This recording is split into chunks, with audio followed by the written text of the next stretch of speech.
Assalamu alaikum ga cikakkun labaran duniya.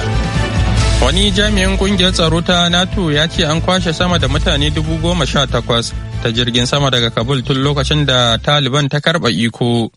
Jami'in wanda ya nema a sakaye sunansa ya ce dubban mutane har yanzu suna kokari don isa filin jirgin saman.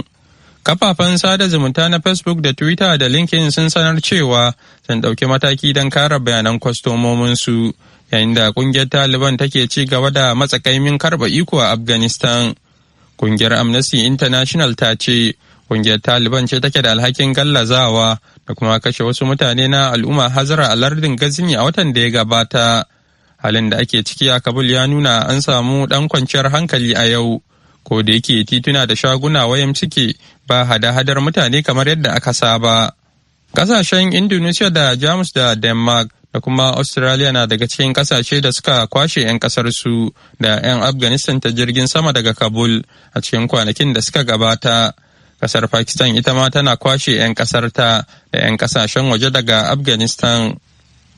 Wani labari da jaridar Washington Post ta wallafa a shafinta a daren jiya Alhamis ya ce, jami'an gwamnatin tarayya Amurka sun fara binciken rahotanni da ke cewa ta yi allurar rigakafin Moderna ta COVID-19 tana da alaka da babban hadarin kamuwa da ciwon zuciya ko kumburin zuciya ga yara matasa ba kamar yadda aka yi tsammani ba a baya. Jaridar ta Post ta ambato wasu majiyoyi da suka nemi a sakaye sunansu waɗanda ba su izinin yin magana ba kan binciken da hukumar kula da abinci da magunguna ta Amurka FDA take gudanarwa tare da hukumar kula da cututtuka masu yaduwa ta Amurka CDC.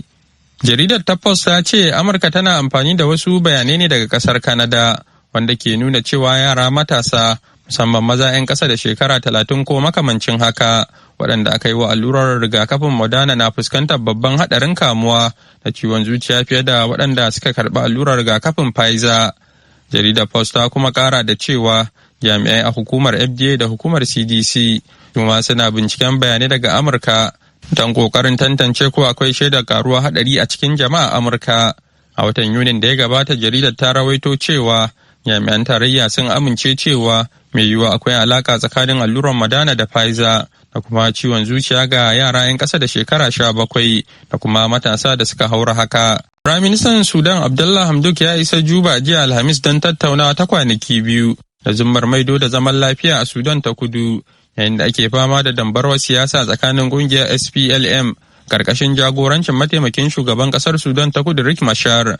Ana sa ran jami'ai daga Khartoum da Juba za su tattauna kan batun kyautata dangantaka tsakanin kasashen biyu da kuma batun aiwatar da yarjejeniyar zaman lafiya da gwamnatin wucin gadi ta Sudan da kungiyoyin mayaka da dama suka rattaba hannu a kai bara.